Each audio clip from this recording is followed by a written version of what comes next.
Pièce critique, une salle où on teste la solidité du joint entre la membrane du haut-parleur et sa C'est suspension. suspension, tout à fait. Donc là, en fait, on est en présence de la construction d'un haut-parleur Roacel, donc un haut-parleur de grave de 803.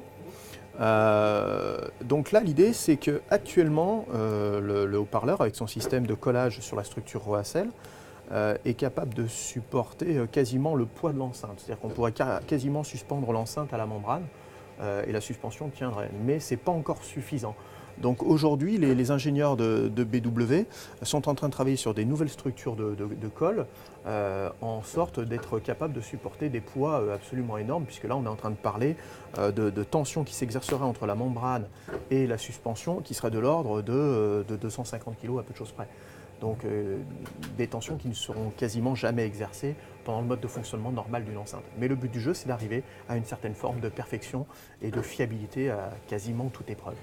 Nous sommes en face d'une imposante machine qui permet de mesurer des échantillons de la production pour savoir si elle est conforme. C'est exact, c'est-à-dire que c'est une des machines de test de la production. En fait, tous les éléments constitutifs d'une enceinte BW peuvent être ici amenés et mesurés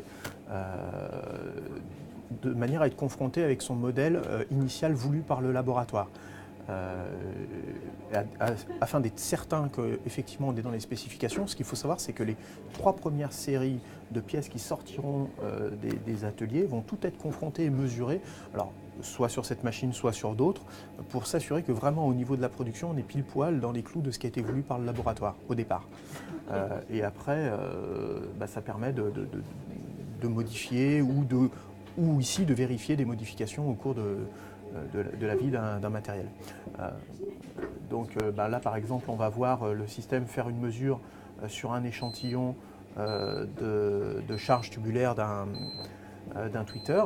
Ce qu'il faut savoir, c'est que y compris les membranes des tweeters diamants peuvent passer sur cette machine si elle est correctement manipulée par un opérateur qui en a l'habitude et qui saura la manier sans évidemment tout détruire.